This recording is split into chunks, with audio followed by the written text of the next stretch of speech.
What a great Monday for the Baltimore Ravens. What are you talking about, Rich? They didn't play. Right, they didn't play. They sat there at 5-3, rooting for the Browns to make sure that the Bengals didn't join them atop the division at 5-3, despite obviously Baltimore having the early tiebreak on them, taking the first meeting between the two on a Sunday night that occurred in Week 5 in Baltimore. But the Browns did their part.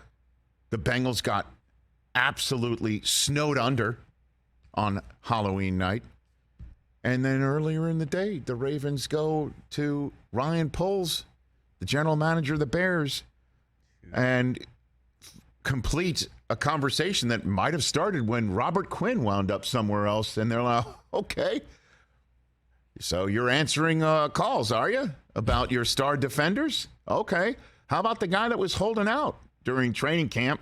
How about that guy who was holding out during training camp and appeared totally deflated by the news of Robert Quinn being traded? How about this kid from Georgia who is one of the best at the position? If they're look, I know back in the day, Ozzie Newsome liked Alabama players, right? This kid's a Georgia player. But to me, if I had to choose anybody at the position on another team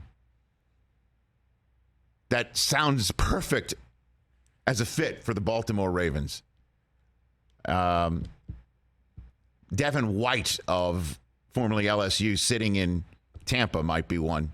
Other than this guy, Roquan Smith is perfect.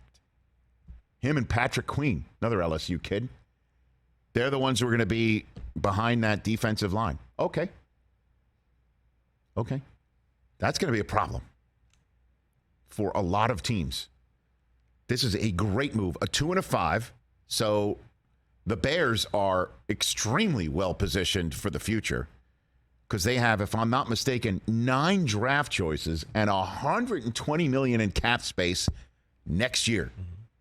So they got $120 in cap space in March, and then in April they've got 9 picks, and Justin Fields is going to get some help.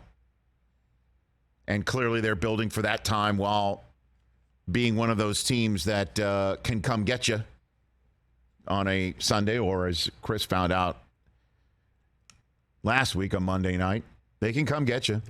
But the Ravens are coming at you right now. What a Monday. You get Roquan Smith for a 2-5, and then later on that night, the Browns suddenly put it all together and beat the Bengals. And the Ravens are 1+ up in the division. And their next game is at New Orleans on a Monday night next week. The Week 9 wrap-up is Ravens at New Orleans, which just showed the Raiders a thing or two. Browns and Steelers sit on a bye, and the Bengals have the proverbial winnable game that may not be so damn winnable if they can't protect their guy. My gosh. Rich. And by the way, one last thing. If Nick Chubb was a problem, and he always is for a lot of teams, I understand, and Kareem Hunt, here comes Deontay Foreman. And later on in the show, I will give a tip of the cap to the general manager in Carolina and do a little mea culpa here on this program. But yes, sir, TJ. Just looking at the Ravens' schedule, 9 games left. None of the teams have a winning record right now. Well, let's take a look at that. Oh. Nobody they play currently, unless I'm mistaken, has a winning record. Well, like I said, at New Orleans, that's an under 500 team. Then there's a bye. Then they're home for Carolina. That's an under 500 team. At Jacksonville and home for Denver. Those all suffice in that department currently. We'll see what Denver looks like when Week 13 hits. Atlanta, at Pittsburgh, Cincinnati, at Cleveland. 500. Home for Atlanta. That's a 500 team right now. Okay. Home for Pittsburgh, at Cincinnati. That's a 500 team. But nobody's above it. Yeah. That's correct. Rich, real quick on Joe Burrow. He's the second most sacked quarterback in the league this year, 29 times. He led the NFL in times being sacked last year at 51, so he's way ahead of that pace already. Let's go. I mean, this is what you got. This is what these guys were acquired for. Yeah. Right? Lyle Collins said, we're here to protect you. No one's going to touch you. Getting touched a lot. Well, I mean, basically, You lied to him. Burrow was in that elevator with the word touchable right above him. Spoiler alert. that was him last night.